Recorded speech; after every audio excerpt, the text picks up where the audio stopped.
तौने बात तोहर दूसरे माने चला तोहरा पर ऑर्डर चले तो अपन धाक जमे तो मान तौने बात तोहर दूसरे माने चला तोहरा पर ऑर्डर चले तो अपन धाक जमे तो सर समाज के कोनो ने मोजर करता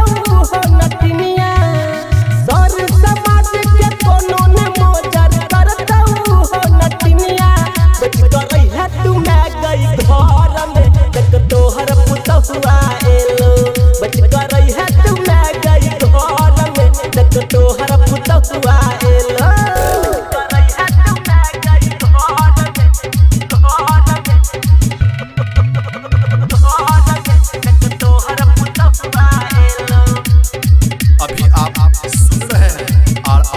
रिकॉर्डिंग स्टूडियो से। भाई सन में रहता तो नाचे तो सास ससुर के इज्जत माटी में मिले तो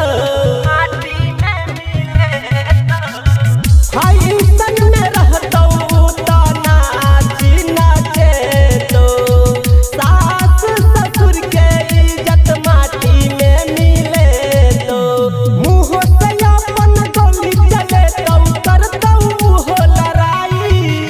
मुँह से अपन गोली चले तो करता हो लड़ाई बच कर है तू मैं गई घर में देख तोहर पुतहुआ एलो बच कर है तू मैं गई घर में देख तोहर पुतहुआ एलो गई मैं